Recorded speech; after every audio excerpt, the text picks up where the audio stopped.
Back in the 1980s here in Brazil, when I started going out to the bush, actually in 1985, I was a teenager, it was very difficult for people to get good bush gear. And being a teenager, first I didn't have much money to get decent gear. Secondly, I didn't know where to get decent gear because we didn't have as many shops where you can actually go and acquire that stuff. And the whole thing was just very difficult. You didn't have much information available at the time, of course. We didn't have the web or YouTube, any stuff like this available for people. So I had to get by with a few manuals like Boy Scouts manuals and stuff like that that I would get here and there, and scattered information, that kind of stuff. Because the military gear was the only gear available for people in the bush at that time. I ended up acquiring some like bush jackets and one or two pieces of the military gear to help me with my stuff. But other than that, I didn't really have much stuff. I remember that the first time I entered a shop to buy my own knife with my own money, it was a long time ago, probably in 85, or yeah, I guess 85, or even earlier than that. Who knows, 84 maybe. Anyway, I entered this shop, which was not like a hunting or camping shop. It was just like a Sears or something. And I actually, my first knife was a barbecue knife because it was, the only profile available, and I couldn't tell the difference between a profile and the other, and I didn't know how to use a knife, so I got that funny knife, and I took it to the bush with me a few times, but I lost that knife in another story, which I don't want to tell now. But when I started actually going to the bush more often, I would go and get my dad's knife, okay? And a few pocket knives. I had like one of those heavy canvas backpack, which was the only kind of backpack we had at the time. I would have like a navy green army shirt, an army cap, my blue jeans, sneakers, and that was about it. I had a canteen too, like matches and a big lighter for fire, and not much else. So people, I remember I would see movies and I saw those military guys with the ammunition belt with the pouches and stuff where they carried their gear, and I wanted to have something like that, and I couldn't because there wasn't that stuff available. So what I did is I would get some old green backpacks, the canvas ones, and I would cut and remove the outer pockets, and I would sew them, and I would make myself like belt pouches that I could use for my gear, because that was the only thing that I could do to have something that at least resembled those military pouches.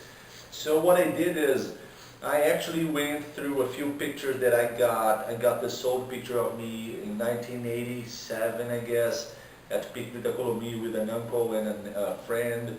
And I have this oldie green shirt and a knife, and you can pretty much see what kind of gear I had. And a few other pictures that I want to show you of me throughout, the years and how I evolved with my gear.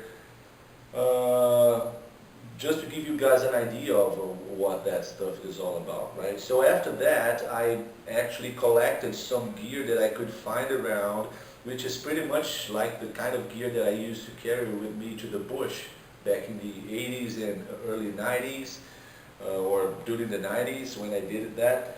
It's pretty much like the same kind of gear as the gear that I used to carry with me to the bush, to get you guys an idea, to give you guys an idea of what it was like to go to the bush with me back in the 80s.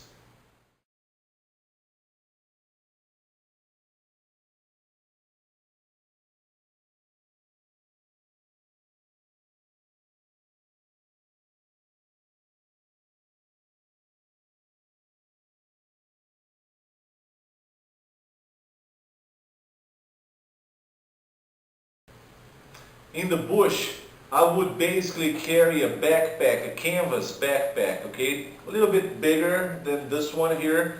This is actually a side bag, but the material of my backpack is was pretty much the same as this one here.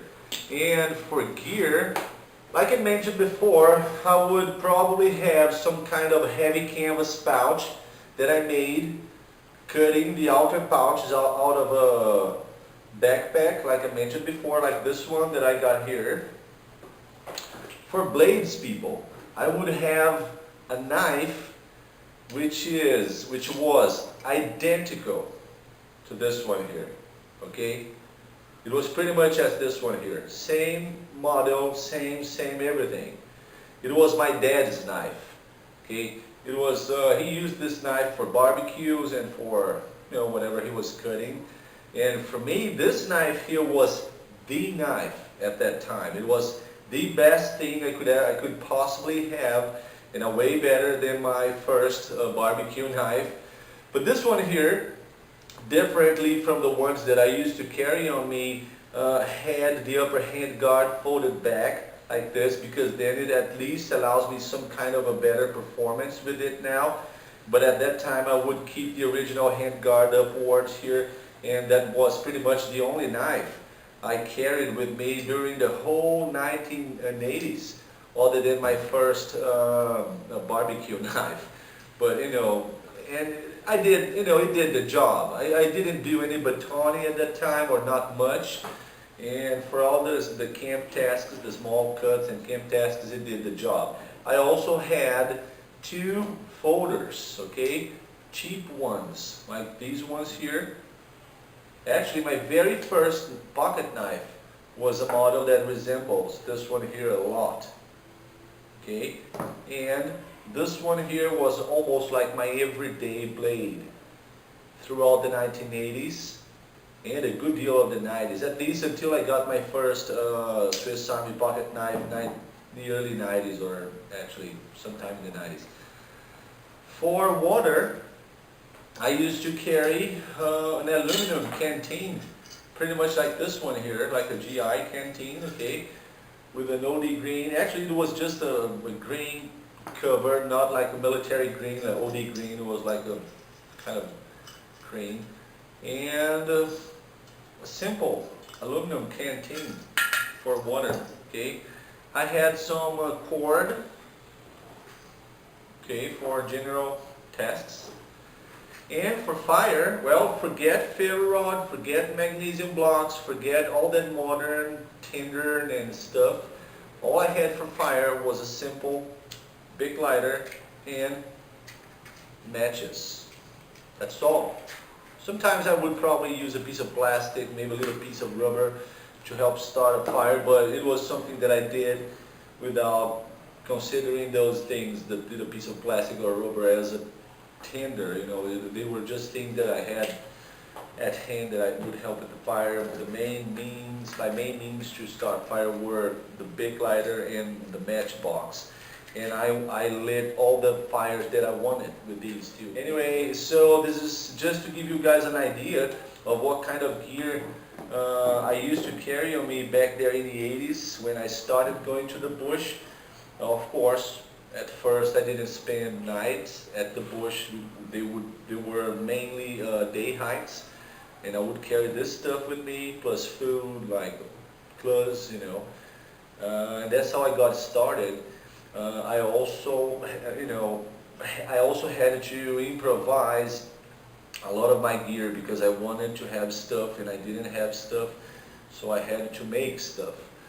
And it was actually a good thing that happened to me, because it sort of helped me develop this creative side for gear making. And now actually I can tell you guys that I got a few good things going on already, which you guys, nobody actually knows, but it has to do with this kind of gear that I've been developing. And I believe there will be a few good news coming, because what I've been working on is unheard of, I guess, either in the States, in Europe, or in Brazil. New kind of shelter for the bush, personal solution from someone who has actually been there.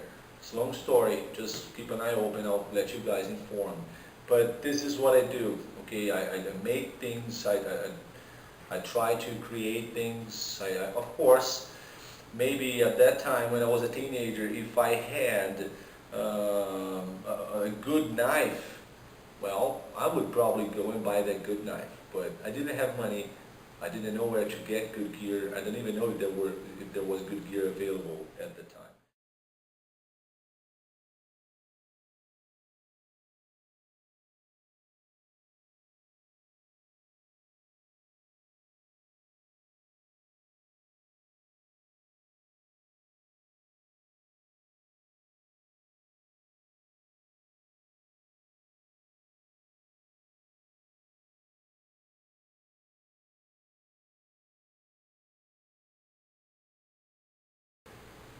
Just want to give you a general idea of how things have evolved here in Brazil.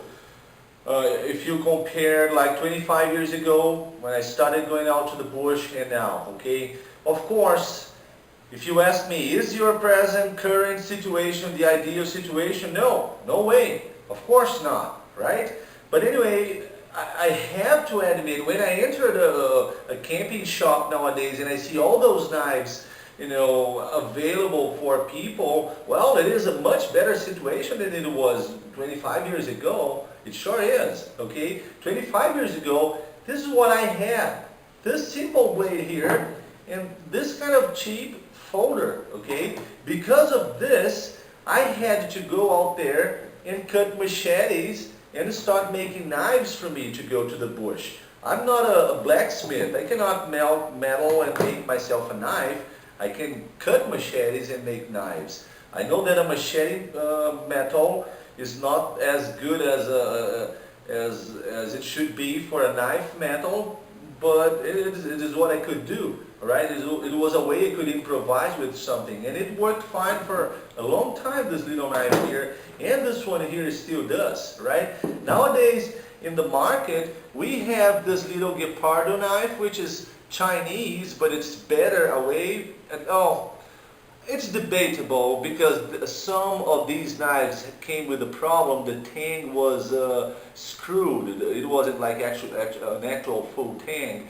But I know that it was a problem with only a few of those knives. A lot of these knives have full tang, and if you ask me, if it is a full tang knife, it is better than this little one here, okay? If you ask me. Or anyway, we got this little Gepardo fish here, and nowadays we have this Albatross Hunter LD 104. Albatross Hunter LD 104. It cost me 38 reais, which must be $20 for a knife like this, okay? It's good enough, and again, it's a way better than the one that I carried on me 25 years ago. If I had this knife here 25 years ago, I would sure buy this one here and bring this one here along to the bush with me, because like I said, I didn't have money. I didn't have much money to spend on gear. This is some kind of gear which is available for Brazilians nowadays and is not very expensive. Like teenagers and kids could actually buy this gear. If you have more money here in Brazil and if you're willing to spend more money on gear, you can get much better gear, a higher quality, and you pay more money for that, naturally, right? But for people who are getting started in bushcraft, this gear available nowadays in the market is good enough to get people started. It is a way better than the stuff that I used back there in the 80s. And I just want to give you guys an idea of how these things have evolved here in Brazil.